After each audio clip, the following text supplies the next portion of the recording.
July 8వ తేదీ జనం మెచ్చిన జననాయకుడు, జనం మనసులు గెలిచిన జన హృదయ విజేత డాక్టర్ వైఎస్ఆర్ గారి 75వ జయంతి శుభాకాంక్షలు.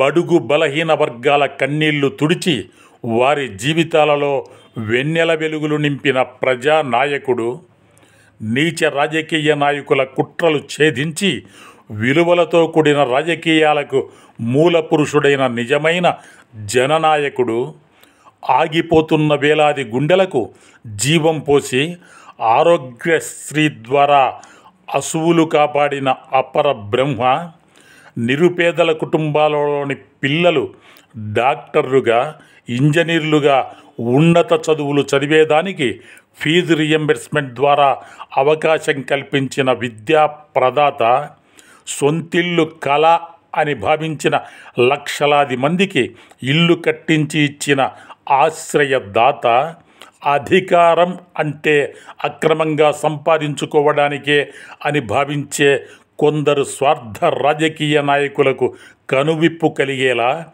అధికారం అంటే అభాగ్యులకు, అనాథలకు మంచి చేయడం అని నిరూపించిన మానవతా మూర్తి, కులం, మతం, జాతిని రాజకీయాలకు వాడుకొని పబ్బం గడుపుకునే కుటిల నాయకుల కళ్ళు బైర్లు కమ్మేలా, మంచితనమే కులం, మానవత్వమే మతం అని చాటి చెప్పిన మహోన్నత మూర్తి, గుంపుగా పార్టీలన్నీ కలిసి ఏకమై వచ్చిన తన 5 ఏళ్ల పాలనే సాక్షిగా, ప్రజాబలమే కొండంత అండగా, ఎలాంటి మాయలు, ఈవీఎంల ప్రమేయాలు లేకుండా రెండవసారి ముఖ్యమంత్రిగా ఎన్నికైన జన హృదయ విజేత, తన ఆశయాలు, ఆదర్శాలు, ప్రజాసేవ పట్ల నిబద్ధత కలబోసుకొని సుగుణాలు మూర్తి భవించిన ఉత్తుంగ తరంగం జగనన్నను నాయకునిగా మాకు అందించిన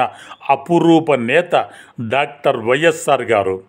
అన్నా, రాజన్న, మీరు రాజకీయాలలో ఉన్నప్పుడు కీచకులు, శకుని లాంటి వారు కొద్దిమందే ఉన్నారు.